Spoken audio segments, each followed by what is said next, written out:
Hello friends, welcome in Rudra classes. आज हम discuss करेंगे अपने चैप्टर फर्स्ट में ही रासायनिक अभिक्रिया एवं समीकरण के अंदर ही आज हम डिस्कस करने वाले हैं द्रव्यमान संरक्षण का नियम। और कल हमने डिस्कस किया था कि रासायनिक समीकरण को किस प्रकार से लिखते हैं। तो यदि आपने कल का वीडियो नहीं देखा है तो आई बटन पर क्लिक करके कल का वीडियो देख सकते हैं। चलो आज हम अपने पॉइंट पे चलते हैं। द्रव्यमान संरक्षण का नियम क्या होता है और इसके बाद में हम डिस्कस करने वाले हैं कि हम रासायनिक समीकरण को संतुलित किस प्रकार से करेंगे, ठीक है ना, और इसका महत्व क्या है। तो आज हम स्टार्ट करते हैं। द्रव्यमान संरक्षण का नियम क्या होता है, तो देखिए लिखो इसको। किसी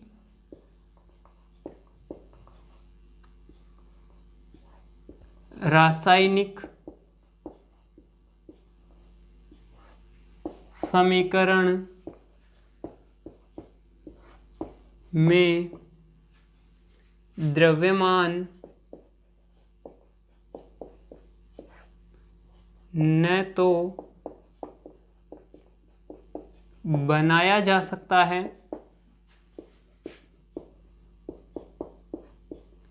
और न ही नष्ट किया जा सकता है, इसे द्रव्यमान संरक्षण का नियम कहते हैं। यानी कि देखिए, किसी भी रासायनिक अभिक्रिया में न तो द्रव्यमान बनाया जा सकता है और न ही नष्ट किया जा सकता है।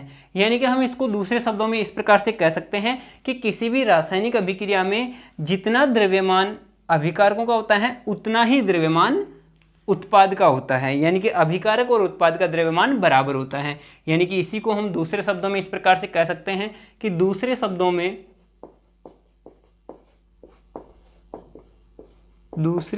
में अभिकारकों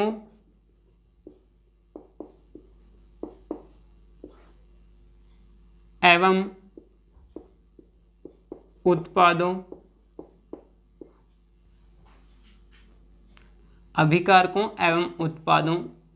का द्रव्यमान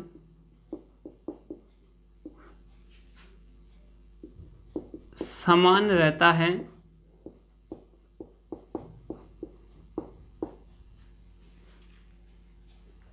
यानी कि दूसरे शब्दों में क्या कहा हमने कि अभिकारकों एवं उत्पादों का द्रव्यमान समान रहता है। समान रहने का मतलब होगा कि देखिए, अभिकारक जितना द्रव्यमान के होंगे उतना ही द्रव्यमान का उत्पाद बनेगा। इसको एक एग्जांपल से समझते हैं। जैसे कि हम एक समीकरण लिखते हैं, जैसे हम समीकरण लिखते हैं कार्बन ये जलेगा और जलने के लिए कौन सी गैस चाहिए? कार्बन जलेगा, जलने के लिए चाहिए ऑक्सीजन। और ये क्या बनाएगा? फिर कार्बन डाइऑक्साइड बनाएगा।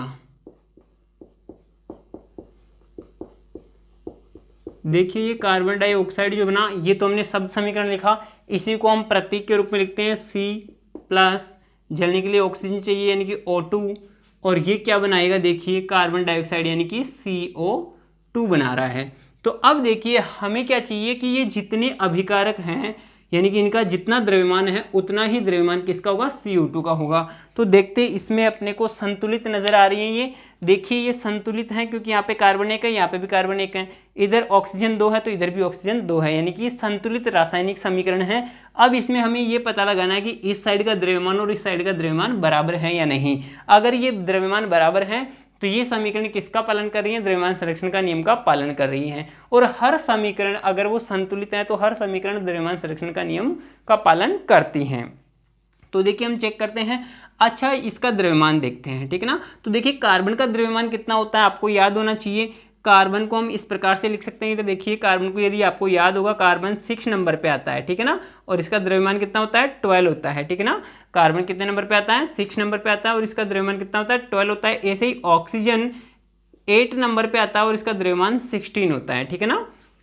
तो ये आपको बातें याद होना चाहिए, ठीक है ना, ये 9th क्लास की बातें हैं। तो कार्बन का जो द्रव्यमान होगा वो कितना हो जाएगा? यहाँ पे कार्बन का द्रव्यमान होगा 12 ग्राम, ठीक है ना, तो 12 ग्राम ये हो जाएगा, प्लस ऑक्सीजन का एक का कितना ग्राम होता है 16 ग्राम, ठीक है ना, 16 ग्राम, तो यहाँ पे 2 एटम है तो 2 इंटू 16 ग्राम, ये इसका द्रव्यमान हो गया।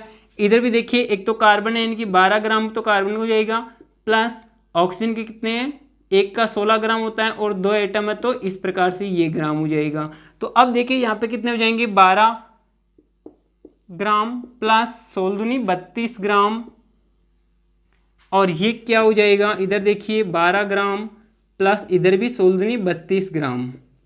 देखिए इनको टोटल कितना हो रहा है, इनका टोटल हो रहा है देखिए 44 ग्राम, और इधर भी टोटल हो रहा है कितना 44 ग्राम। यानी कि अब आपको समझ में आया होगा कि देखिए अभिकारकों का जितना द्रव्यमान था उतना ही द्रव्यमान उत्पाद का है, यानी कि एक संतुलित रासायनिक समीकरण में द्रव्यमान संरक्षित रहता है। द्रव्यमान संरक्षित रहता है इसका मतलब द्रव्यमान नहीं बदलता है, यानी कि जितना द्रव्यमान अभिकारकों का था उतना ही द्रव्यमान उत्पाद का बनता है। इसी को हम क्या कहते हैं, द्रव्यमान संरक्षण का नियम कहते हैं, ठीक है ना। चलो इसके बाद में अपना पॉइंट आता है कौन सा, इसके बाद में अपना पॉइंट है कि हम रासायनिक समीकरण को संतुलित कैसे करते हैं, ठीक है ना। तो पॉइंट लिखिए, इसको रफ कर देते हैं। अपना नेक्स्ट पॉइंट है रासायनिक समीकरण को संतुलित करना, या संतुलित करने की क्या क्या स्टेप हैं वो देखिए।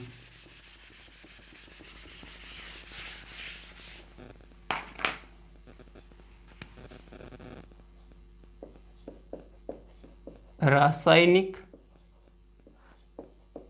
समीकरण को संतुलित करना। देखिए रासायनिक समीकरण को संतुलित कैसे करते हैं, स्टेप बाय स्टेप में बताता हूं आपको। सबसे पहला जो स्टेप है वो क्या है, सबसे फर्स्ट स्टेप है वो लिखिए, सर्वप्रथम अभिकारकों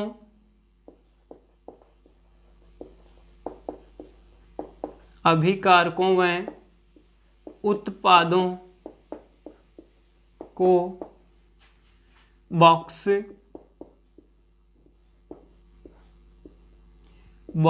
या जिसको हम कोष्ठक बोल सकते हैं, ठीक है ना, बॉक्स या फिर कोष्ठक यानी ब्रैकेट में बंद कर देते हैं। और ऐसा क्यों करते हैं वो भी मैं बता रहा हूं। जैसे एक एग्जांपल लेता हूं, मैं, जैसे ये समीकरण है Fe प्लस H2O और इससे बन रहा है Fe3O4 प्लस H2 गैस, ठीक है ना। ये एक रासायनिक समीकरण है और इसको हम संतुलित कर रहे हैं। तो सबसे पहला स्टेप क्या है अपना, कि इसमें जो अभिकारक और जो उत्पाद है इनको कोष्टक में बंद कर देते हैं, ब्रैकेट में बंद कर देते हैं। और ब्रैकेट में बंद क्यों कर रहे हैं, इसका रीजन मैंने आपको कल की क्लास में भी बताया था कि इस ब्रैकेट के अंदर कुछ भी चेंज नहीं करना है, यानी कि हमारे को इसका फॉर्मूला नहीं बदलना है, ठीक है ना। यानी कि इसके अंदर कोई भी परिवर्तन नहीं करना है, यानी कि फॉर्मूला नहीं बदलना है, ठीक है ना। इसके बाहर हम अंक लिख सकते हैं यहाँ पे, ठीक है ना। तो देखिए फर्स्ट स्टेप हो गया, हमने ब्रैकेट में बंद कर दिए। सेकंड स्टेप है, देखिए सेकंड स्टेप है अभिकारकों व उत्पादों में, अभिकारकों एवं उत्पादों में परमाणुओं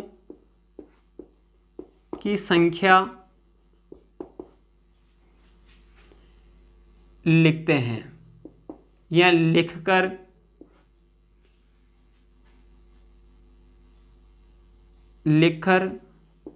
उन्हें संतुलित करने का प्रयास करते हैं। अब देखिए सेकंड स्टेप में क्या करेंगे, हम अभिकारकों और उत्पाद में परमाणुओं की संख्या लिखेंगे। और वो किस प्रकार से लिखेंगे वो देखिए, यहां पे मैं लिख रहा हूं तत्व का परमाणु या तत्वों के परमाणु। यहां पे आगे लिख रहा हूं मैं अभिकारक, अभिकारक, और यहां पे लिख रहे हैं हम उत्पाद। देखो यानी कि ये इस प्रकार से एक टेबल बन जाएगी। देखिए तत्वों के परमाणु, यानी कि इस समीकरण में कौन कौन से तत्व भाग ले रहे हैं। एक तो ले रहा है Fe, दूसरा ले रहा है हाइड्रोजन, तीसरा ले रहा है ऑक्सीजन। ये 3 परमाणु हैं जो इस रिएक्शन में भाग ले रहे हैं, ठीक है ना। अब देखिए इस Fe के अभिकारक में कितने परमाणु हैं। तो अभिकारक ये रहे इस साइड में, तीर के इस साइड में। अभिकारक में कितने परमाणु हैं इसके, 1 परमाणु हैं। उत्पाद में यानी कि इस तीर के इस साइड में कितने परमाणु, देखिए Fe की कितने लग रहे हैं यहाँ पे 3, यानी कि इसके 3 परमाणु हैं, ठीक है ना। तो यहाँ पे हम लिख देंगे 3 परमाणु हैं। हाइड्रोजन के इधर कितने हैं 2, तो यहाँ पे 2 लिख देंगे। हाइड्रोजन के इधर कितने हैं 2, तो यहाँ पे 2 लिख देंगे। अब देखिए ऑक्सीजन के इधर कितना है 1, तो यहाँ पे 1 लिख देंगे। और ऑक्सीजन के इधर कितने हैं 4, तो इधर 4 लिख देंगे। ओके, ये अपनी टेबल कंप्लीट हो गई। अब इसको देख करके हम बता सकते हैं कि इस रासायनिक समीकरण के अंदर कौन कौन से तत्व भाग ले रहे हैं और उनके कितने कितने परमाणु हैं। अब इनको हमारे को बराबर करना है, ठीक है ना। तो बराबर कैसे करेंगे, देखिए फोर्थ स्टेप में देखिए, सॉरी थर्ड स्टेप के अंदर लिखेंगे कि जिस परमाणु की संख्या अधिक हो पहले उसे संतुलित करते हैं। अभी जैसे इसमें देखिए आपको कौन से परमाणु के नंबर सबसे ज्यादा दिख रहे हैं, यहाँ पे 4, ठीक है ना। इसके 3, 2, 4, तो 4 सबसे ज्यादा है। 4 किस परमाणु के हैं, ऑक्सीजन के। तो सबसे पहले इसको संतुलित करेंगे, और इसको संतुलित करेंगे तो इसका मतलब क्या हुआ कि अपने को क्या करना है, इधर यहाँ पे 4 हैं, उत्पाद की साइड में 4 है, तो अभिकारक की साइड में भी 4 बनाने हैं। तो यानी कि इसको किससे मल्टीप्लाई कर देंगे, हम 4 से मल्टीप्लाई कर देंगे, ठीक है ना। तो 4 से मल्टीप्लाई करेंगे किस साइड में, अभिकारक की साइड में, ऑक्सीजन के, यानी कि यहाँ पे 4 से मल्टीप्लाई करेंगे अभिकारक की साइड में, ठीक है ना। तो इसको मैं इस प्रकार से लिख सकता हूँ, देखिए, यानी कि वापस से पहले तो ये रिएक्शन लिखता हूँ, Fe प्लस H2O, और ये मिलकर के बना रहे हैं क्या, Fe3O4 प्लस H2, और इनको हमने ब्रैकेट में बंद किया था, तो ब्रैकेट में बंद कर देता हूं मैं, ठीक है ना। ये ब्रैकेट इनका, और अब हम सबसे पहले किसको कर रहे हैं, जिसकी संख्या ज्यादा हो। जैसे यहाँ पे 4 थे, तो यानी कि ऑक्सीजन के, तो यहाँ पे ऑक्सीजन के 4 हैं, ठीक है ना। और इधर भी 4 बनाने के लिए क्या करेंगे, यहाँ पे 4 से मल्टीप्लाई करेंगे, ठीक है ना। जैसे मैं इस रेड पेन से लिख देता हूँ कि यहाँ पे किससे मल्टीप्लाई किया, 4 से मल्टीप्लाई किया। तो अब देखिए यहाँ पे ऑक्सीजन के 4 हो गए, यहाँ पे ऑक्सीजन के 4 हो गए, यहाँ पे 4 से मल्टीप्लाई करने का मतलब इन दोनों के 4 हो गए, ठीक है ना। अब देखिए अगला फोर्थ स्टेप, जब हमने यहाँ पे 4 लिख दिया तो फिर फोर्थ स्टेप क्या आएगा। फोर्थ स्टेप में देखिए, यानी कि हमने यहाँ पे 4 लिख दिया, तो फोर्थ स्टेप में लिखिए, इसके बाद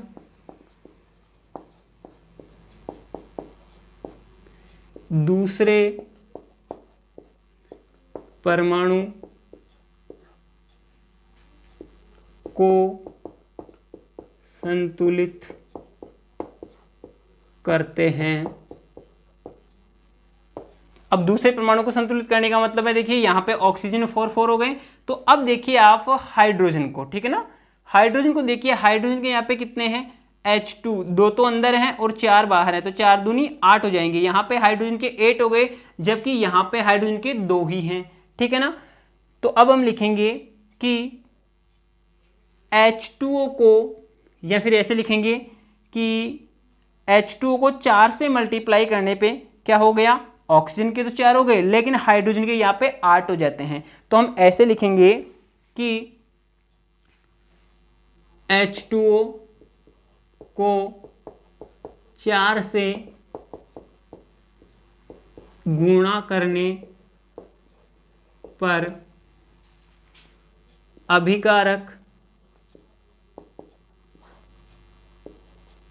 में हाइड्रोजन की संख्या 8 हो जाती हैं। कितनी हो जाती हैं, 4 दूनी 8 हो जाती हैं। तो उत्पाद में भी हाइड्रोजन की संख्या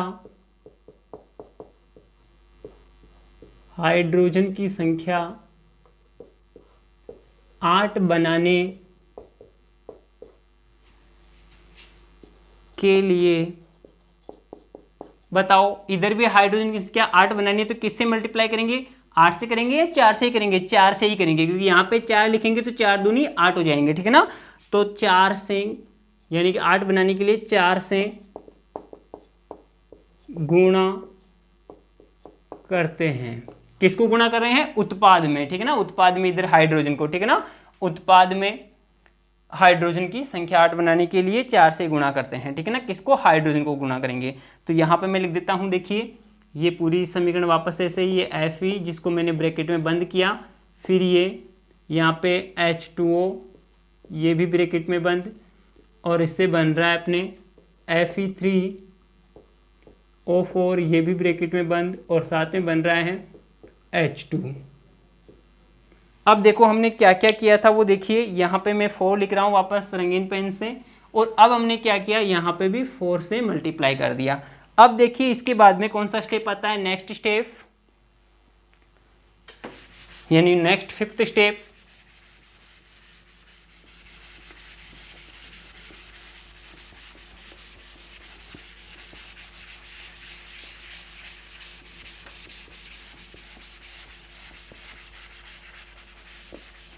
और नेक्स्ट 5th स्टेप क्या है वो देखिए,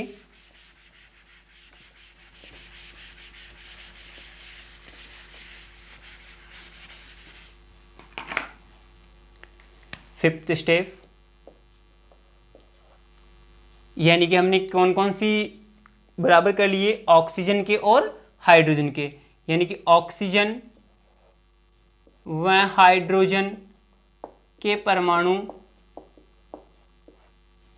संतुलित करने के बाद अब आयरन यानी कि लोहा, Fe जिसको बोलते हैं, ठीक है ना, Fe के परमाणु को संतुलित करते हैं। अब देखिए Fe के परमाणु को संतुलित कैसे करेंगे? यहाँ पे जो इक्वेशन प्राप्त हुई थी उसी को मैं लिख रहा हूँ यहाँ पे Fe था जो ब्रैकेट में बंद था, प्लस H2O, ये भी ब्रैकेट में बंद, फिर बन रहा है Fe3O4 ब्रैकेट में बंद, और यहाँ पे बन रही थी हाइड्रोजन गैस।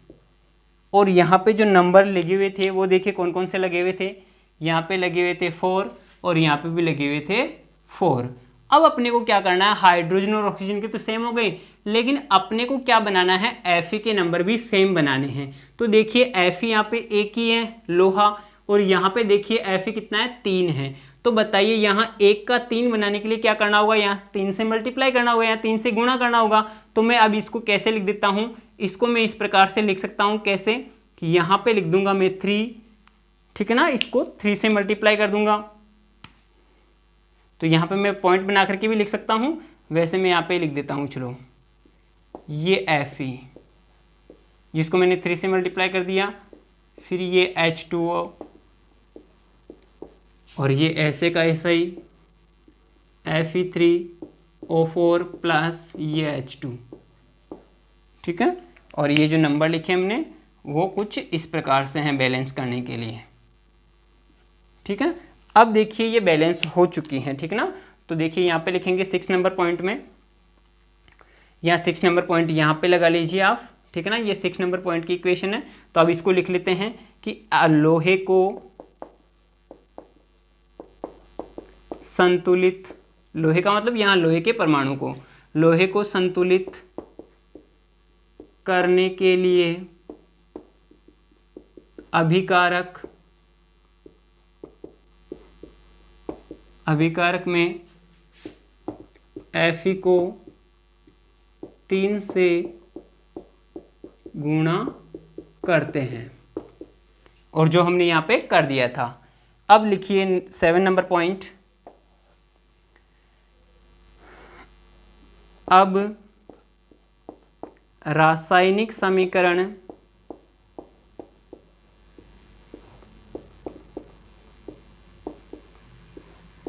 के अभिकारक व उत्पाद के परमाणुओं की संख्या समान हो चुकी हैं,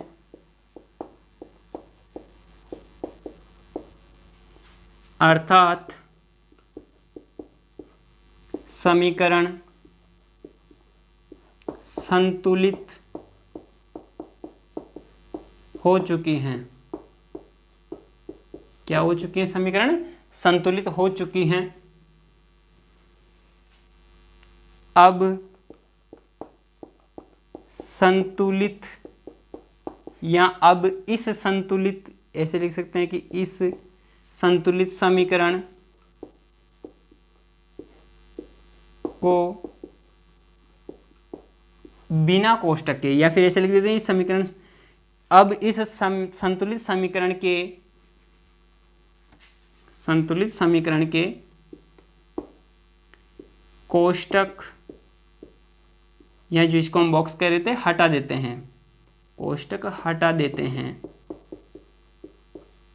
और कोष्टक हटा करके वापस लिख देंगे, जैसे कुछ इस प्रकार से 3Fe + 4H2O और ये बन रहा है अपने Fe3O4 + 4H2। ठीक है ना। तो इस प्रकार से ये संतुलित समीकरण हमने लिख दी। देखिए इसमें अब भी आप देख सकते हो या फिर वापस से वो टेबल बना सकते हो। ठीक है ना, इसके बाद में टेबल बना सकते हो आप, अगर नहीं बनाओ तो ऐसे भी देख सकते हो, टेबल बना के भी देख सकते हो। जैसे यहाँ पे तो हम लिख रहे हैं तत्व के परमाणु, है ना, और इधर लिख रहे हैं हम अभिकारक और यहाँ पे लिखेंगे हम उत्पाद। अब देखिए इनके नंबर बराबर हैं या नहीं। देखिए कौन कौन से भाग ले रहे थे इसमें, एक तो ले रहा था Fe, एक ले रहा था हाइड्रोजन और एक ले रहा था ऑक्सीजन। अब देखिए Fe के अभिकारक में कितने हैं, यहाँ पे 3, तो यहाँ पे लिख दूंगा मैं 3। उत्पाद में कितने हैं Fe के 3, तो यहाँ पे लिख दूंगा 3। देखिए हाइड्रोजन के कितने हैं, 4 दूनी 8, यानी कि हाइड्रोजन के 8। इधर भी देखिए हाइड्रोजन के 4 दूनी 8, ठीक है, यानी कि ये 8। और ऑक्सीजन के कितने हैं, 4 देखिए यहाँ पे, ठीक है ना। ऑक्सीजन का यहाँ पे 1 है, 1 को जब 4 से गुणा करेंगे तो 4 हो जाएंगे, तो ऑक्सीजन के कितने हैं 4 और इधर भी ऑक्सीजन का कितना है 4। तो इस प्रकार से देखिए इनमें परमाणुओं की संख्या सेम है अभिकारकों में और उत्पादों में। तो इस प्रकार से हम कह सकते हैं कि क्या हो गई, रासायनिक समीकरण संतुलित हो गई। ठीक है ना। तो इस प्रकार से हम रासायनिक समीकरण को संतुलित करते हैं। अब इस रासायनिक समीकरण को संतुलित करने का महत्व क्या है वो भी देख लेते हैं। ठीक है ना। तो नेक्स्ट पॉइंट देखिए, रासायनिक समीकरण को संतुलित करने का महत्व।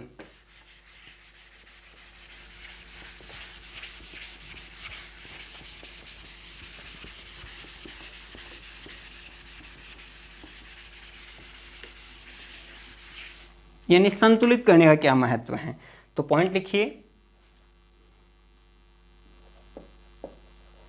रासायनिक समीकरण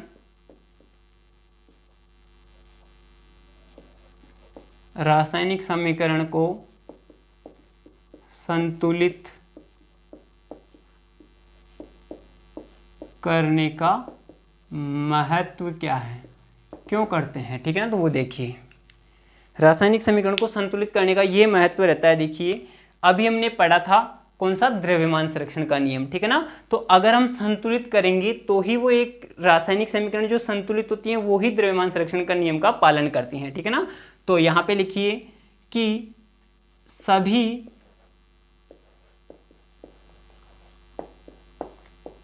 संतुलित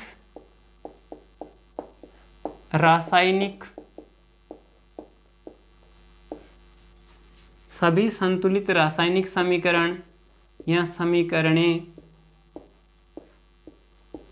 द्रव्यमान संरक्षण का पालन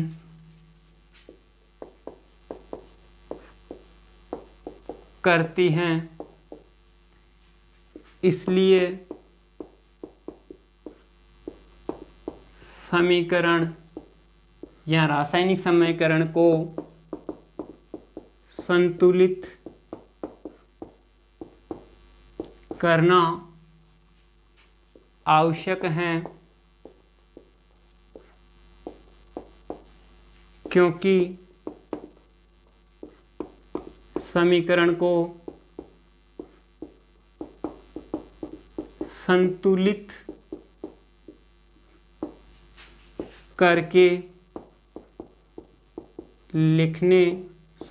संतुलित करके लिखने पर ही अभिकारक व उत्पाद का द्रव्यमान समान हो पाता है। अगर हम इसको संतुलित करके नहीं लिखेंगे तो दोनों तरफ क्या हो जाएगा, असंतुलन हो जाएगा। जैसे मैं एक एग्जांपल के थ्रू बताता हूँ, जैसे कि उदाहरण यहाँ पे लिख लीजिए Mg प्लस O2 यानी कि मैग्नीशियम और ऑक्सीजन मिलकर के क्या बनाएंगे, मैग्नीशियम ऑक्साइड बनाएंगे। अब देखिए ये असंतुलित है, ठीक है ना। और यदि हमने इसको संतुलित नहीं किया तो इसके दोनों तरफ द्रव्यमान सेम नहीं रहेगा, ठीक है ना। देखो इधर कितना है, मैग्नीशियम का 1 है, इधर भी मैग्नीशियम का 1 है, यहाँ पे ऑक्सीजन के 2 हैं जबकि इधर ऑक्सीजन का 1 ही है। तो आप ये कहोगे कि सर यहाँ पे ऑक्सीजन के 2 परमाणु भाग ले रहे हैं, तो फिर एक परमाणु कहाँ चला गया, यहाँ पे तो एक ही है तो एक कहाँ चला गया। अभी हमने कहा था द्रव्यमान संरक्षण के नियम में कि कोई भी जो द्रव्यमान है वो नष्ट नहीं होता है। तो यहाँ पे ऑक्सीजन के 2 परमाणु थे तो यहाँ पे भी 2 होने चाहिए, है ना, तभी तो द्रव्यमान संरक्षण का पालन होगा। तो द्रव्यमान संरक्षण का नियम का पालन करवाने के लिए, क्योंकि हर समीकरण पालन करती हैं, तो इसलिए इसको संतुलित करके लिखना होगा। और जब हम इसको संतुलित करके लिखेंगे तो देखिए इसके यहाँ पे हम 2 नहीं लिख सकते हैं, क्यों, क्योंकि यहाँ पे 2 लिखने से क्या होगा, इसका फॉर्मूला, इसका जो सूत्र है वो चेंज हो जाएगा। तो हम इसका सूत्र चेंज नहीं कर सकते, इसीलिए हम इसको क्या करते हैं, ब्रैकेट में बंद करते हैं, ताकि इसके अंदर आपको कुछ भी परिवर्तन नहीं करना है। तो परिवर्तन कहाँ पे करना है वो देखिए, यहाँ पे मैं मैग्नीशियम लिखूंगा प्लस, अब देखिए करना क्या है, यहाँ पे ऑक्सीजन के 2 बनाने हैं ना, तो यहाँ पे 2 लिख दीजिए। तो यहाँ पे देखो ऑक्सीजन के 2 बन गए, लेकिन साथ में मैग्नीशियम के भी 2 बन गए। तो ऑक्सीजन के तो 2 ऑलरेडी यहाँ पे हैं सही, ऑक्सीजन के 2 हमने बना दिए, लेकिन मैग्नीशियम के भी 2 बन जाने से यहाँ पे भी 2 लिखना होगा, ताकि इधर अभिकारक में भी मैग्नीशियम के 2 हो जाए, उत्पाद में मैग्नीशियम के 2 हो गए, इधर अभिकारक में भी ऑक्सीजन के 2 और इधर उत्पाद में भी ऑक्सीजन के 2। तो अब ये रासायनिक समीकरण संतुलित हो चुके हैं। तो इसको हम इस प्रकार से लिख सकते हैं वापस 2Mg प्लस O2 और ये बन जाएंगे 2MgO। तो इस प्रकार से हम क्या करते हैं, रासायनिक समीकरण को संतुलित करते हैं। ये इसका महत्व है। क्यों संतुलित करते हैं, ताकि द्रव्यमान संरक्षण का पालन हो सके। किसका पालन हो सके, द्रव्यमान संरक्षण का पालन हो सके। अच्छा, तो आज की क्लास यहीं पे समाप्त होती है और आप कमेंट करके बताना कि ये क्लास कैसी लगी, और अगर अच्छी लगी हो तो लाइक करना, शेयर करना और हमारे चैनल को सब्सक्राइब करना। Okay, thank you.